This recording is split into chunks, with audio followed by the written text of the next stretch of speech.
everybody on the water retention area for Rivermark presentation of ESSET consultancy.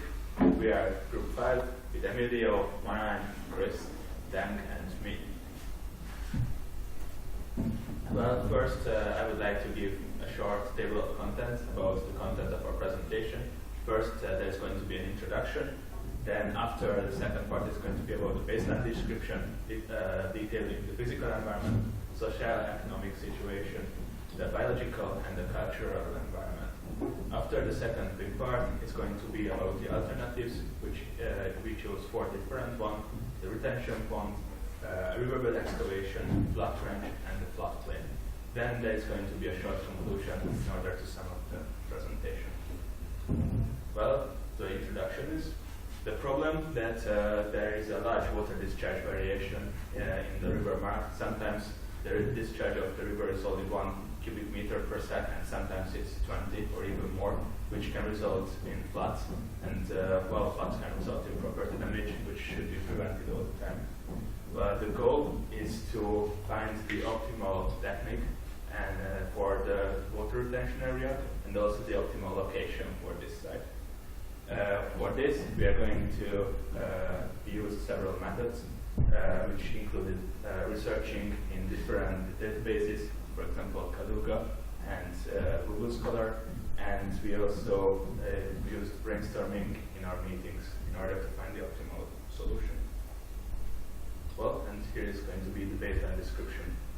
The baseline description is the important part in the decision making of taking any alternative in this situation, because it includes all of the social, economical, and cultural aspects, and it can have an influence in the end on the final decision. First, we're going to look at the cultural situation, and part of the cultural situation we have the archaeological sites, because the archaeological sites can hinder the further decision making. And you can see here, this is our area of the entire investigated area, and part of the investigated area we chose the alternatives areas, and you can see that all of the archaeological sites are not in our scope. And also part of the cultural situation, we have the historical monuments, and as you can see in the map here, there is only one, but it's not even in the investigated area, so it doesn't obstruct the alternatives and the choices. We also have socio-economical situation, which is part of the baseline description, and mainly the economical situation is relying on farms and maybe offices, but offices are mainly in cities, and all of the areas chosen had nothing to do with the cities, only on the surroundings. And there is a notable one. There is a cattle farm near one of the investigated areas, which is close, but the parcel is on the northern part of the farm, so it doesn't obstruct the chosen area. And there are no offices nearby in neither of the areas. And also the demographical situation is the settlements around the area, which are Hinneke in the north, Ulvenhout, Notable on the east, on the west, the east side of the area, and Holland in the south, and all farms along the river.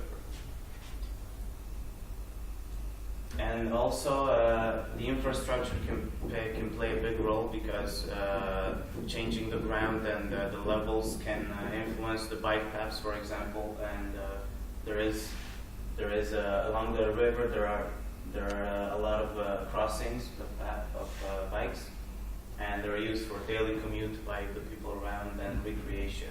And there is also a notable highway here, which if the area around is used, then it can collapse, or depending on the water comes in.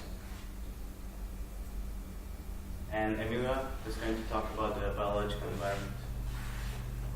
Well, I'm going to tell something about the biological environment. As you can see, here is a Natura 2000 area. But neither of our areas are in the Natura 2000 area. One's here and one's there.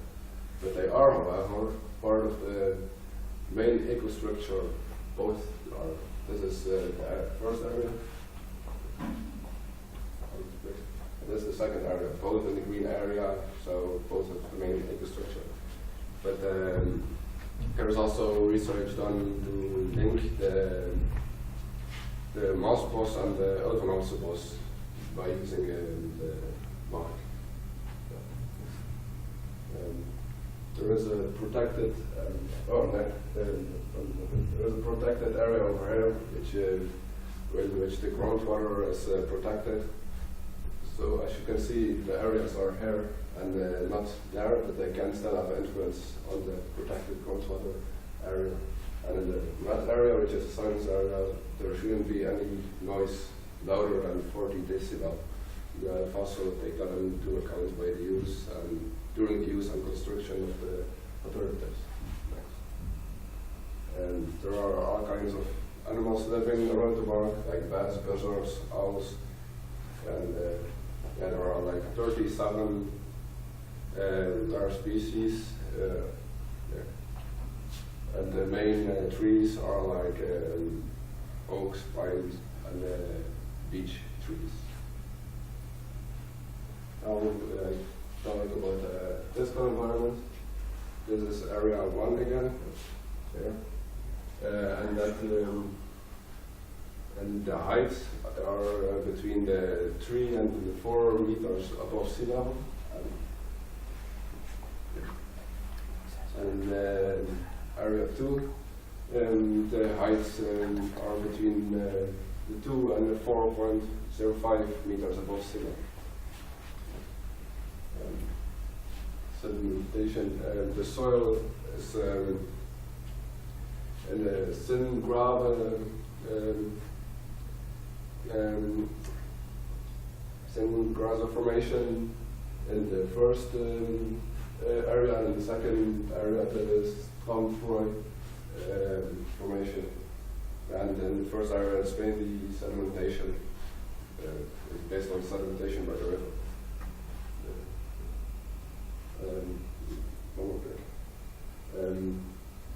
The river sediments clay here, and there is a long stream of low. This is a stream valley, which means that it is a mix of clay, sand, and yeah, also low. But yeah. This is river clay sedimentation is the blue, and there is a sandy ridge, and this is all sand with only a bit of the area 1, so that's not very important. But mainly clay and sand ridge are part of area 1, and in area 2 there's floodplain already. That's the blue, light blue here. It's already floodplain, and this is terrace plain, and there is earthy soil, which means that there is like humus-like layer combined with sand rock. And now Dan is going to tell something more about the alternatives.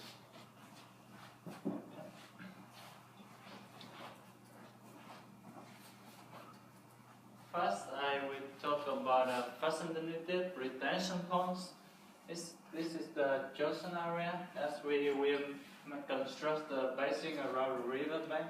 So it's the river, and then we're gonna make the inlet here and the outlet here, so the water will run into this area.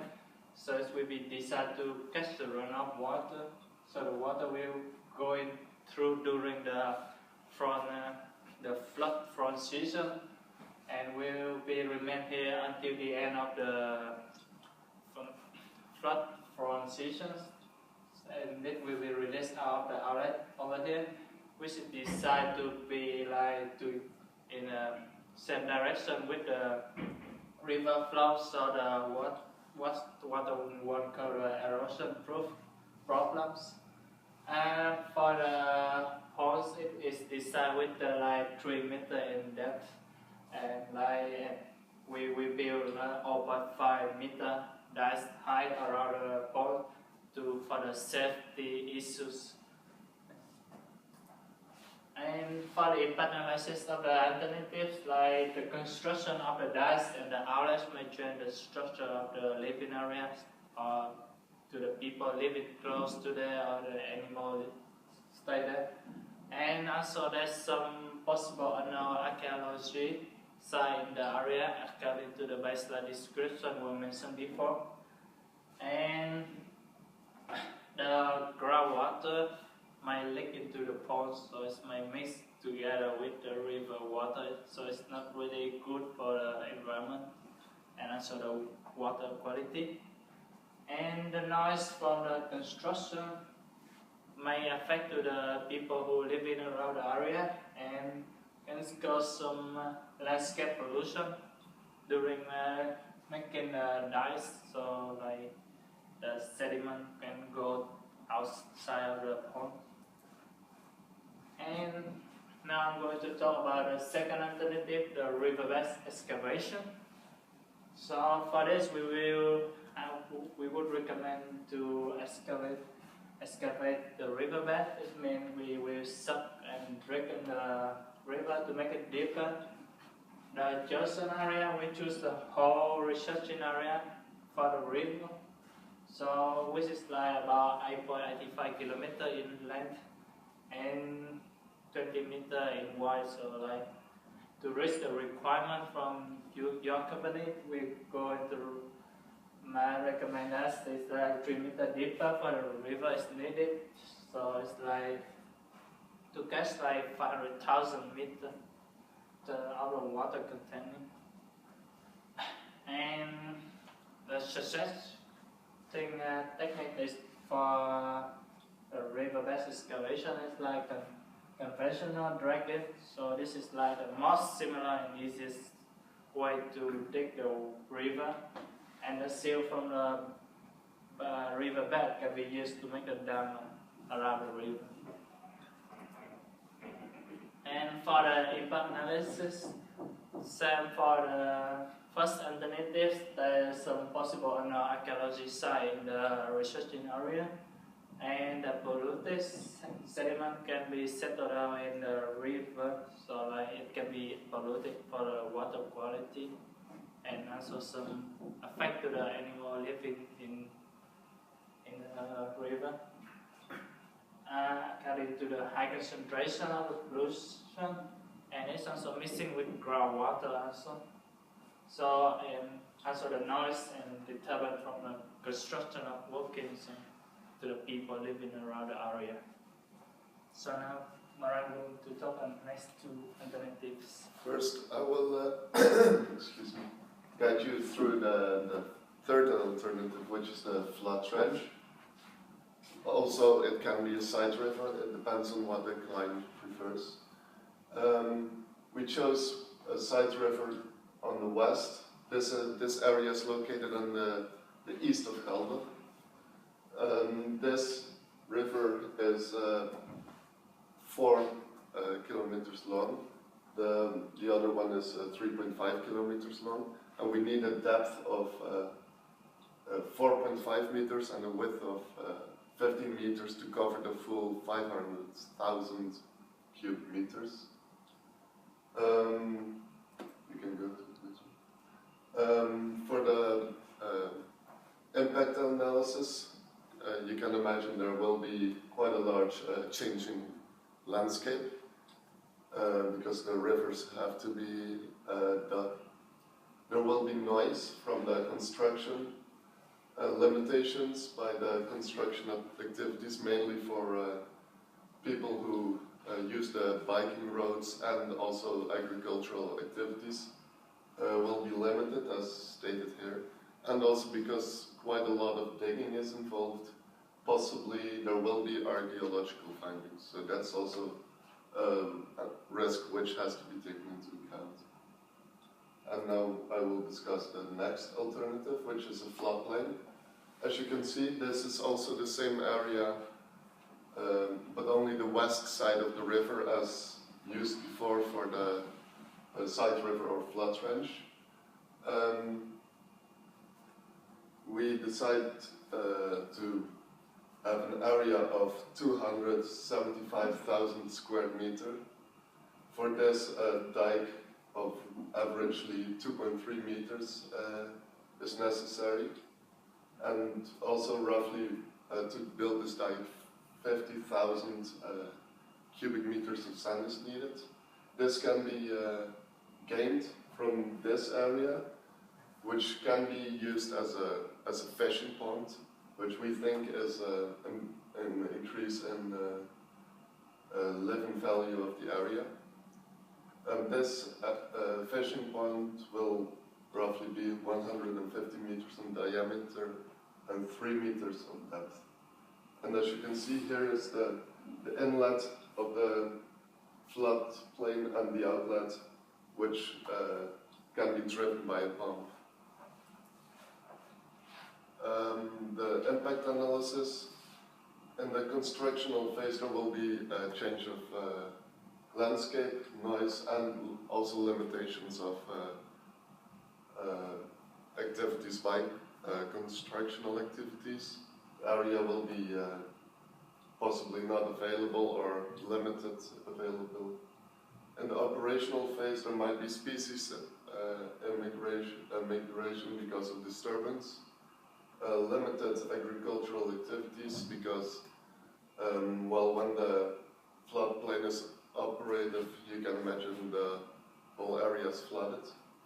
Nutrient runoff when the water from the floodplain is reintroduced into the river, and also fuel pollution from dikes, which has to be taken into account. Next, I will briefly discuss the way we did the impact analysis. We rated every impact scale from 1 to 5, 5 being very bad, 1 being not a big impact. Also, we took into account enhancements. As you can see, the most optimal score is the floodplain. So this is the alternative we chose, which Daniel now will explain more in the conclusion and the advice.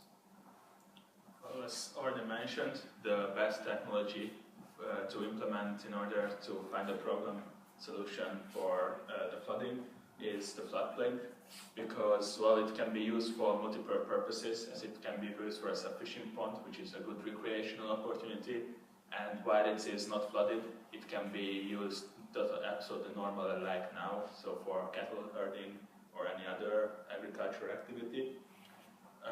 The additional really good benefit of this, that it requires relatively small changes opposed to the other ones, as not a large area has to be excavated because the dikes are raised above the current ground level and not the whole area is excavated. And because of this, this results in a relatively low price, so the alternative is also economically quite feasible. Well, we also want to give some advice for our client, because we only carried out the scoping document of the EIA process. So we advise them to proceed with the EIA and find other possible mitigation options. And recreation is also really important, so that's why we also advise to investigate in that direction any further. Well, thank you for your attention, and that was all.